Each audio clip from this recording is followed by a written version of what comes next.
welcome to episode 5 of Bull or Brill. I'm Taylor and I'm joined in the studio by Brandon from Cyber Guys. How are you? I'm well, thanks, Taylor. I saw today that they have been using AirPods to be able to listen in on people's conversations.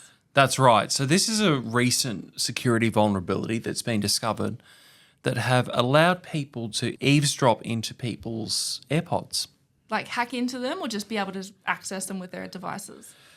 So exploiting a vulnerability. Okay. So you don't really need to hack Right. per se if there's already a vulnerability out there. That's scary, isn't it? That is. So make sure you update your Apple devices. Yeah, I'll get on to that. Thanks for that. Excellent. All right, so shall we get into it? Yep, sounds good. All right, so the first myth we have today... Oh, we're talking about illegal software. Probably should say that. Yeah, we should. Yeah. Yep. So, first myth, we have illegal software is identical to legitimate versions. Bullshit. Illegal versions of software lack security updates, they lack patches, they lack support, and you don't get the latest features that come out as a benefit of buying the software. All in all, this can lead to less stable, less secure, and less functional products. There is no support for illegally acquired software.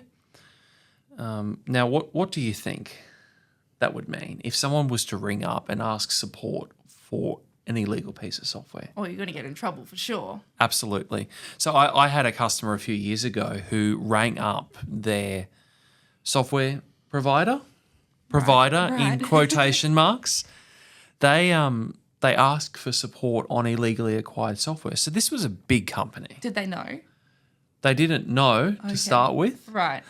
But once it was discovered that they did have illegal software, they nearly ended up in court. Jesus, you wouldn't. Yeah, that's scary. That is very scary. So all in all, with the lack of customer service, the lack of updates, no troubleshooting ability, no security plugging, and as we saw with Apple, it's very important that you get those security updates. This can lead to substantial issues over time. So just buy the software. Yeah. You'll save money in the end. Okay, so we will put that one in the shredder. That's right.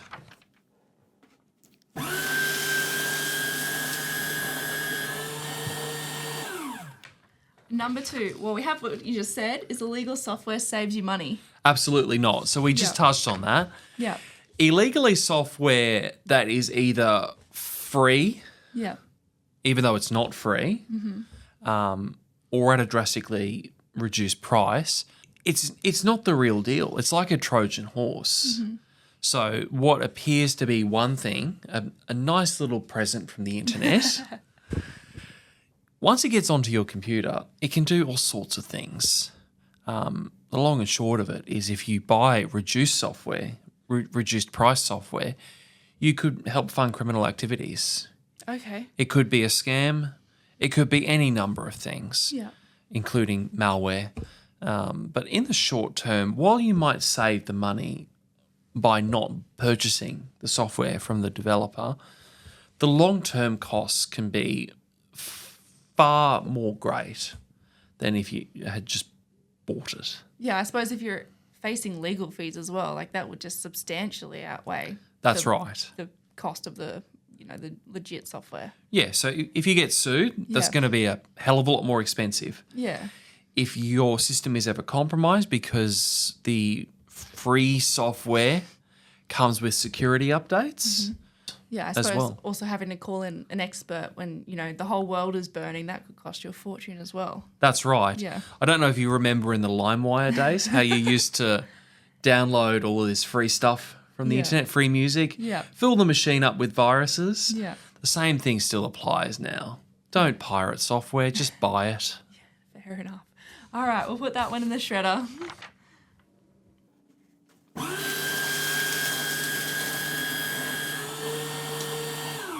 All right, third up, we have illegal software is harmless. We've already busted that one. Yeah, Why am I this is seeing true. that again? Oh, I suppose. Who else can it affect, though? Like, you just affect yourself and your company, but who No, else? Yeah. absolutely not. Illegal software causes substantial harm to software developers. Yeah. So just like us, when we go to work, we take home some money for that work. If you're purchasing illegal software, you're depriving that developer of that fee. Yeah. So they can't feed their families. They don't have the funds available to develop better software to compete with the big boys. Yeah. Illegal software may seem harmless on the surface, but it does a lot more than just harm you. It harms others as well. The long and short of illegal software is because they're not getting paid for their work, their ability to create and support software is also reduced quite substantially.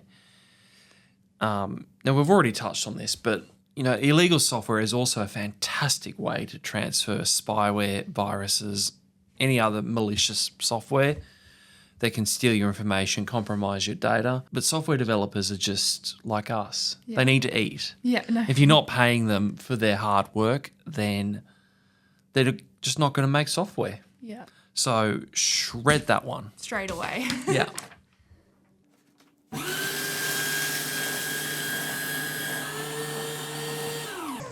All right, number 4, and we've touched on this one a little bit as well, is I can get in legal trouble for using pirated software. Yep, absolutely. Yeah.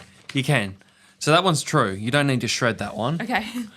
There are many ways that users can get detected using illegal software. So the first one, not so common in Australia, but it can happen. Your internet service provider can detect. That actually happened to a housemate of mine. He had people, so he owned the internet account, and he had people living with him that were pirating software, and then he got flagged by his internet provider. And when we ended up moving in with him, he said to us, do not pirate stuff because my name is flagged and we will get in trouble for it. Yeah, absolutely. So your internet service provider does see everything that you do on the internet. Great. So, yeah, don't download illegal software. Yeah. It's just not worth it. If you run a company, in the terms and conditions of some products, there is the right for the company to audit the software that you use. There's also digital rights management and legislation.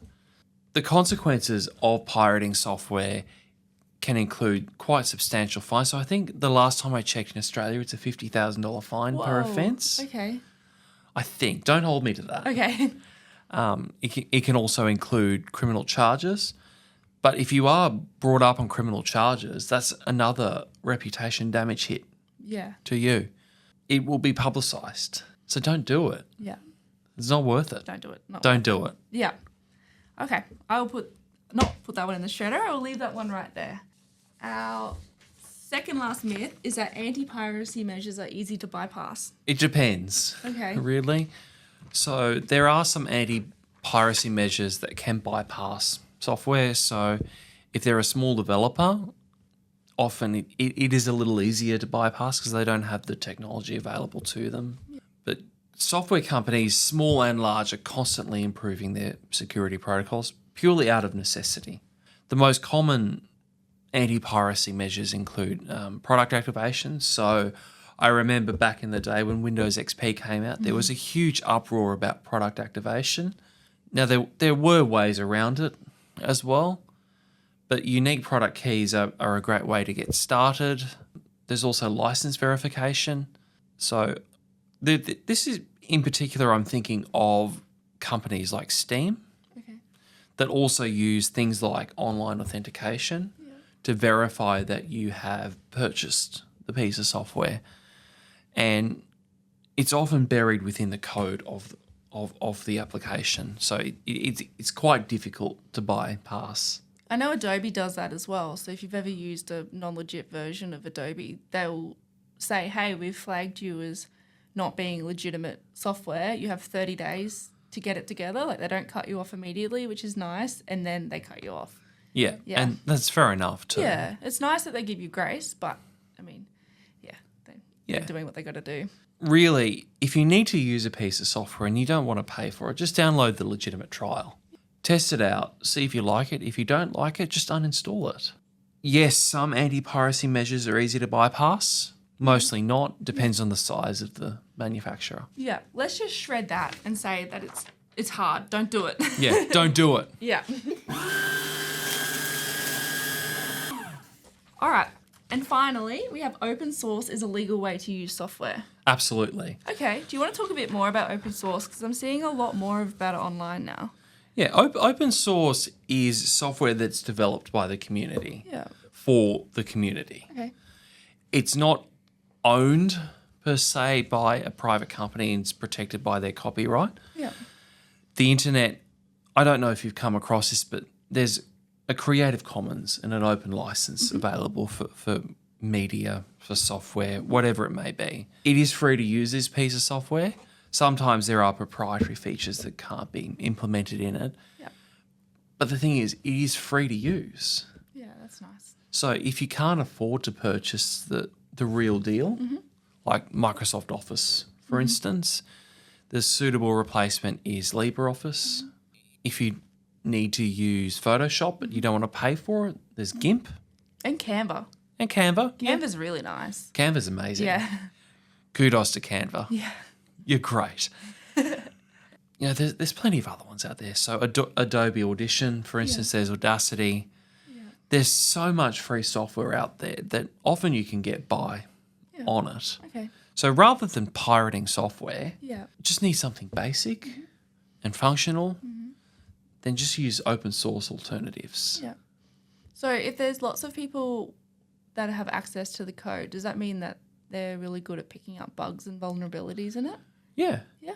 So, people often think open source, everyone can see, so everyone can pick up vulnerabilities. But let me put it this way. So the Windows development team is, a handful of people. Within, maybe a bit more than a handful of people. 2 handfuls. 2 handfuls of people Sure. that develop Microsoft Windows, because that is a closed source platform. Okay. Only Microsoft knows the code and its trusted partners. Open source software is open to everyone. There are hundreds of thousands or even millions of people developing open source really cool. software. So while you may be able to pick up a vulnerability within open source software, more often than not, it'll be patched much faster than a closed source alternative. That's cool.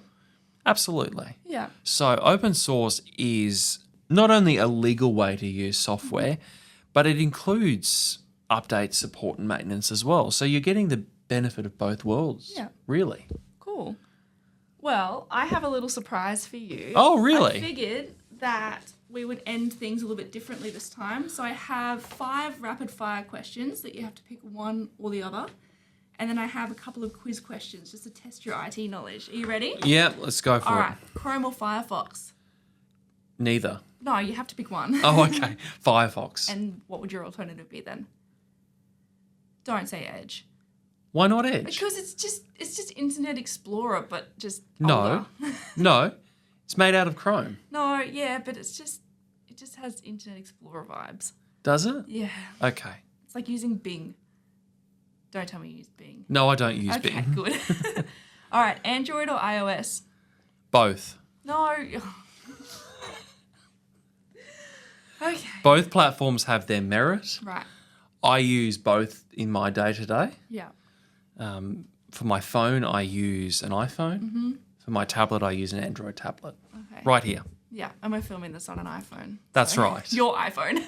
Yeah. All right. C or C++ for systems programming? C++. Okay. HDD or SSD? SSD. And LimeWire or Pirate Bay? We just talked about this, Taylor. Which one was your go-to? LimeWire. Really? Old school vibes. Old school vibes. All right. I have a couple of quiz questions for you. Okay. What was the first network to implement the IP protocol suite that became the foundation of the internet? The ARPANET. And when? It started in the 60s. Yep. Developed through the 70s and the 80s. The real internet started in the late 80s, early 90s. Yeah. So that's question 3. So who's accredited with developing the World Wide Web? What's his name? Tim Berners-Lee, and it was between 1981 and 1991. Okay. All right. True or false? Quantum computers pose a significant threat to modern encryption algorithms. It can, yep. Yeah. So quantum computers have quite substantial processing power within them. Yeah. And so what does that mean? So often when you want to decrypt something, you've got to bombard it with characters. Now, 256-bit encryption can take decades to hack, purely because the processing power of modern computers is nothing compared to that level of encryption. Whereas quantum computers have hundreds and thousands of times more power available to it. Yeah. So its ability to process information is quite substantial. Yeah. So yes, it can pose a threat to modern encryption, and that's why cybersecurity professionals exist. Yes, exactly. Well, thanks for joining me again today. Pleasure. And make sure that everyone is using legitimate software. That'd be great. Yeah. And yeah, well, I'm Taylor, and this is Brandon, and thanks for joining us on another episode of Bull or Brill. Thanks, Taylor. Thanks, everyone. Bye.